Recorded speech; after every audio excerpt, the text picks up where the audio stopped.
आप सभी को नमस्कार। मैं हूं चंदन कुमार और आप देख रहे हैं जनलोक भारत टीवी। और अभी हम मौजूद हैं महाकुंभ 2025 में पतितों को पावन करने वाली धरा त्रिवेणी संगम पे तीर्थराज प्रयागराज में। और हमारे बगल में श्री पंचदश नाम आवाहन अखाड़े की महिला साध्वी खड़ी हैं। आइए सबसे पहले हम इनसे इनका परिचय जानते हैं। साध्वी जी, आप अपना परिचय एक बार दीजिए। हमारा गुरु महाराज का दिया हुआ गुरु नाम है श्रीमंत मायापुरी महाराज। हाँ। साध्वी जी, आप इस भेष में कितने वर्षों से हैं? इस भेष में आए हुए हमको 7-8 साल हो गए हैं। हाँ, नहीं तो लगन हमारी बचपन से थी। साधु लोगों में रहना, साधु लोगों में आना जाना बचपन से ही हमारी लगन थी कि हम मतलब आगे जाके साधु मतलब बने। हाँ। तो साध्वी भेष में आने के पहले आप गृहस्थ में थी? नहीं, गृहस्थ में नहीं थे, हम पढ़ाई लिखाई कर रहे थे। 12वीं फाइनल किया है हमने। क्योंकि आजकल कहीं पे भी जाओ, चाहे साधु बनो चाहे गृहस्थी रहो, कैसे भी कुछ भी करोगे, पढ़ाई लिखाई बहुत जरूरी है। तो साधु समाज में भी यही मतलब बताया जाता है कि भाई पढ़ाई लिखाई हर टाइम जरूरी होती है।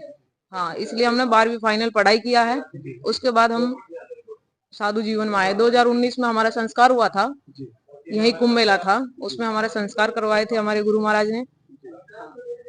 तो साध्वी जी, आप इस बार का जो कुंभ का आयोजन हुआ है और उत्तर प्रदेश की योगी सरकार ने और मेला प्रशासन ने जो व्यवस्थाएं की हैं, उन व्यवस्थाओं से आप कितनी संतुष्ट?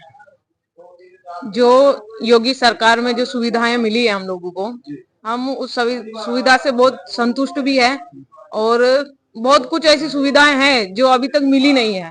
और सबसे पहले की जो आवाहन अखाड़ा है, उनको जो जमीन चाहिए, जितनी चाहिए, वो जमीन मिली नहीं है। उसके लिए हमारे जो साधु है वो दर दर भटक रहे हैं, उनको जमीन मिली नहीं है अभी तक। तो हम ये चाहते हैं कि योगी जी से कि भाई जो आवाहन अखाड़ा है उसको कहीं ना कहीं साधु लोगों को जो जमीन नहीं मिल रही है वो जमीन दे। और अपने जो कार्यकर्ता है, जो करने वाले हैं, उनसे बोले कि आवाहन अखाड़े को जो जितनी निश्चित जमीन तय की है वो जमीन दे। क्योंकि साधु लोग हमारे इधर उधर टेंट लगा रहे हैं, बार बार कोई भी साधु आ रहे हैं उनको उठाया जा रहा है, बार बार बहुत परेशान हो रहे हैं। तो कुछ ऐसी सुविधाएं हैं जो मिली है, बहुत कुछ मिली है, पर बहुत कुछ ऐसी सुविधा है जो हम लोगों को अभी तक मिली नहीं है। और शाही स्नान पास में आ रहा है, तो हम ये चाहते हैं कि जल्द से जल्द हमको हमारे अखाड़े के जो साधु है उनको सुविधाएं मिले।